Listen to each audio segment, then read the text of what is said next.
Thank you much, Connie. This goes up and down, but I leave it now for the moment like that. So it is my absolute pleasure to invite our first keynote speaker to the stage, Mrs. Katrin de Bolle, the Executive Director of Europol. Please.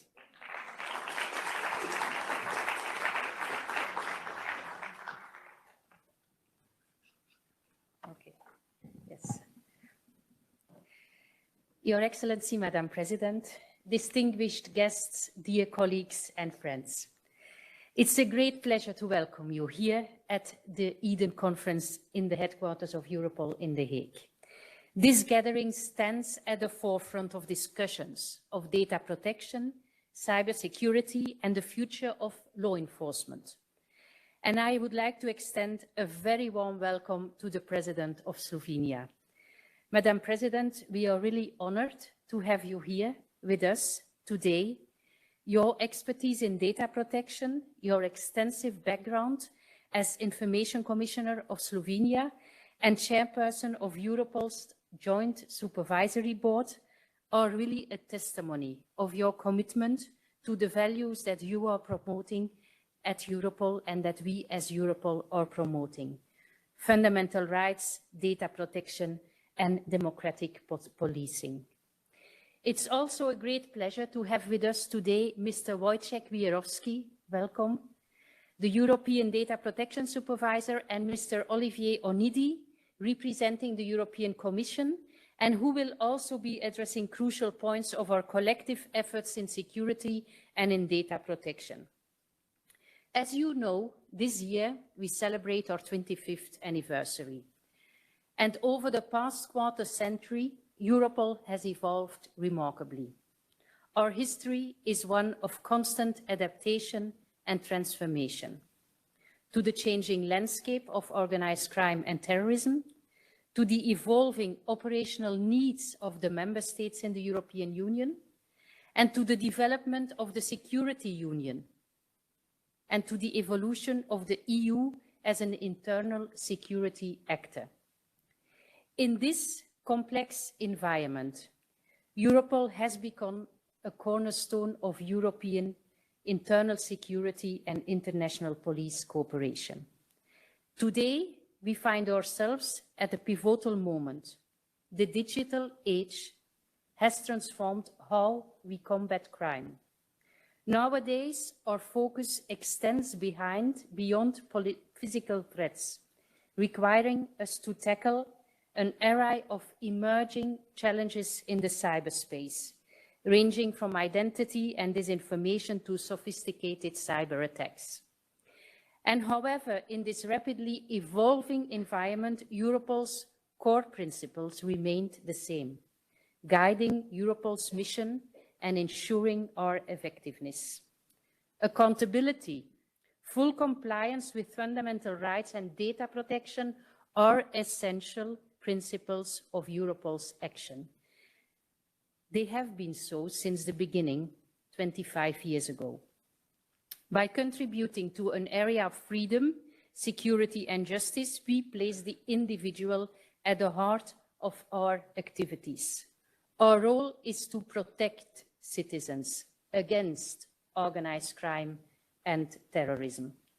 And over these 25 years, we have built one of the most solid and transparent data protection ecosystems across the law enforcement community.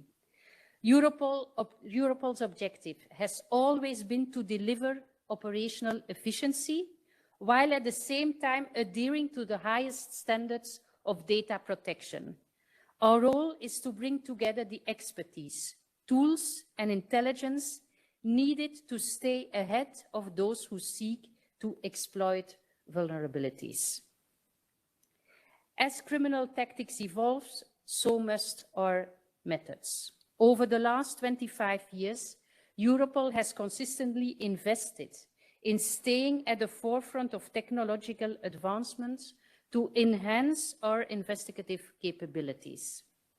Whether through our state-of-the-art forensic laboratories or our pioneering use of data analytics, Europol continues to leverage innovation to outpace criminals and terrorists. And I would like to stress three particular aspects of Europol's innovative work to ensure the effective response to the threats of serious and organized crime and terrorism, and they will be addressed during the conference today and tomorrow. First is the impact of artificial intelligence on law enforcement. Artificial intelligence is rapidly reforming and transforming the landscape of law enforcement, presenting challenges and opportunities. On the one hand, it offers tools for crime prevention, predictive policing, and investigative efficiency. It enables law enforcement to analyze vast amounts of data and identify patterns that might otherwise go unnotified. On the other hand, AI brings challenges, risks, when they would be exploited by criminals for malicious purposes. AI can be weaponized in several ways, from creating deepfakes to manipulating content. Criminals may also use AI to enhance hacking capabilities, evade detection, or exploit vulnerabilities in AI-driven systems. As these technologies become more accessible, the threat of AI-powered crime grows. This presents law enforcement with rapidly evolving challenges. Addressing these risks requires proactive collaboration between governments, technology companies, and law enforcement agencies to stay ahead of criminal innovation while ensuring robust safeguards are in place. The use of artificial intelligence raises complex ethical and legal issues, in particular around bias and transparency. These need to be addressed by the EU and national stakeholders and authorities, as well as by law enforcement. The new Artificial Intelligence Act aims precisely to regulate the use of AI technologies in high-risk sectors, like law enforcement is considered to be.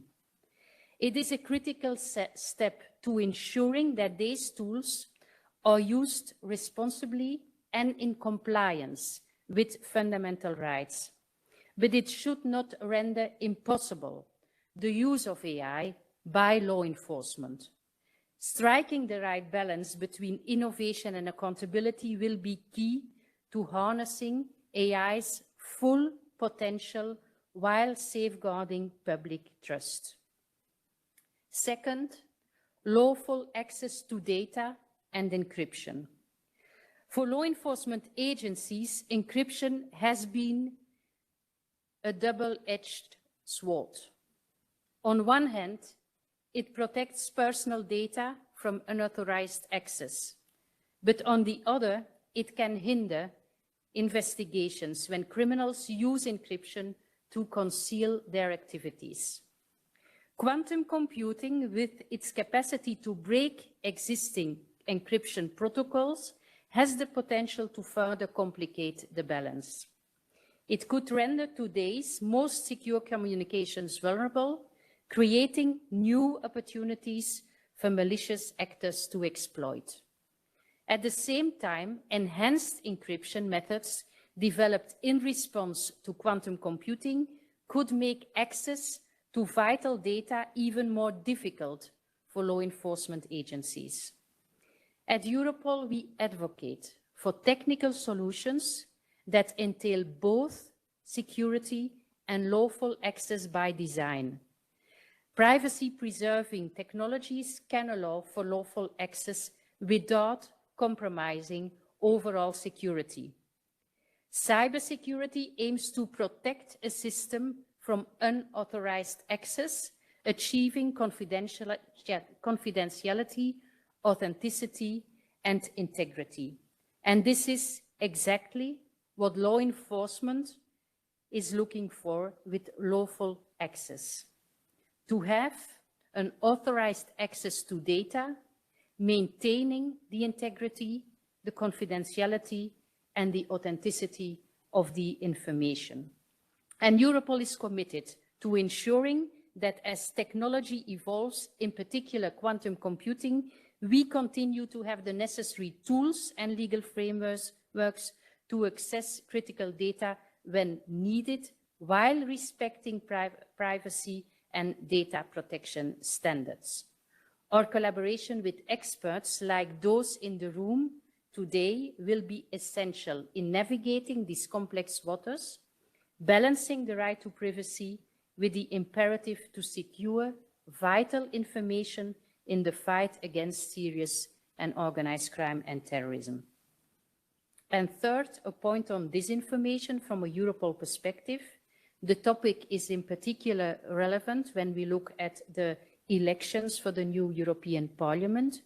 We have seen a rise in the number of threats from internal and from foreign actors. The methods used are now harder to track, more damaging and easier to deploy with digital tools and via social media. User-generated content is mediated by platform and pushed through by algorithms, and this lowers the cost of manipulating information and makes it easier for criminals, terrorists, and other actors to step up information warfare. At Europol, together with the wider law enforcement community, we are looking for ways how police can play a role in this complex environment. From an investigative point of view, this information is currently analyzed and investigated in Europol, not as a dedicated crime, but rather as a modus operandi of terrorist and violent extremist groups which aim to commit or incite to criminal acts. And more specifically, the Internet Referral Unit at the European Counterterrorism Center looks at disinformation campaigns in the context of information warfare employed by terrorist organizations and violent extremist groups in order to radicalize, to recruit supporters, and incite to violence or terrorist attacks. Tomorrow, you will have the opportunity to discuss all this. Madam President, dear colleagues and friends, before concluding, I would like to make a special reference to two important communities represented here today. The first is the next generation. For the first time, we offer a special platform for the next generation in law enforcement and data protection. It's an invaluable opportunity. We need to listen to you, to the young people, to hear directly from you about your specific concerns and insights in the area of fundamental rights, law enforcement, data protection, cybersecurity, and the interlinkage in that. So you will be the ones shaping the future. You have to tell us how you see the future, and we offer you the possibility to do so. And finally, I would like to make a reference to the vital role of the law enforcement data protection officers, which will be discussed over the next few days. As we enhance our digital capabilities and expand our intelligence sharing networks, data protection officers are essential in ensuring that data is handled in a manner that is lawful, that is effective and ethical. At Europol, we have had a data protection officer since 2010, so long before it became an obligation. We are a pioneer in data protection. Over time, we have strengthened our data protection regime through increased parliamentary scrutiny, enhanced data protection supervision with a new role for the European Data Protection Supervisor, and new internal functions like the Fundamental Rights Officer. Data protection is part of Europol, and trust is a keyword for Europol. And that is where we need to have the engagement of the data protection officers, and we have to make sure that we invest a lot in data protection, because for us, data protection and law enforcement is one and goes together. Europol's data protection function is at the heart of these efforts, and we must continue to support and empower data protection officers as they help us to navigate the complexities of managing sensitive information in the way that upholds the trust from the public and the rule of law. Retaining the trust is key for the future of police services on a national and international level. At Europol, we are conscious that the trust we have been building up over the last 25 years needs to be preserved. And we will do so together with our stakeholders in the member states, the institutions, and with our partners. And with this, I invite you to take part in this Eden conference in an active way, in a constructive spirit, and conscious of our joint efforts to make Europe a safer place. Thank you for your attention, and I wish you a very fruitful debate.